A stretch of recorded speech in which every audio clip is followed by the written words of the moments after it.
Ayan, kumuha tayo ng ilang yan, kakanin, kape. At halika, mag-almusal po tayo today. Nagtimpla ako ng kape paminsan-minsan lang naman. Bale nito, Nescafe 3 in 1. Medyo matamis pero hindi ko naman naubusin yan. Okay, samahan niyo akong kumain today. At ayun, magandang umaga mga ka-dreamer. At ito muli, naka-duty ang inyong lingkod. Today po ay May 27, ganap na alas 8 ng umaga. At dahil po holiday ngayon, ako lang ang naka-duty ngayon sa work control.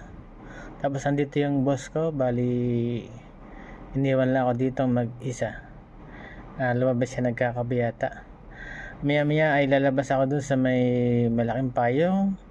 At balita ko ay may pakapi si Mayor. Titingin tayo ng pwede nating makuha doon para sa aking almusal. Hindi pa ako nag-breakfast.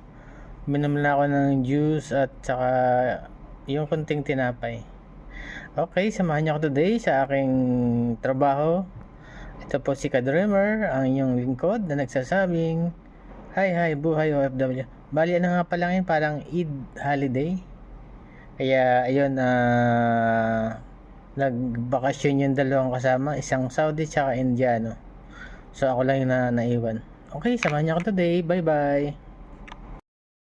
At ayun nga mga ka-dreamer, dahil nga holiday ngayon, Hajj holiday, mayroong pakain si Mayor. At ayun, kakukuha ko lang ng aking food.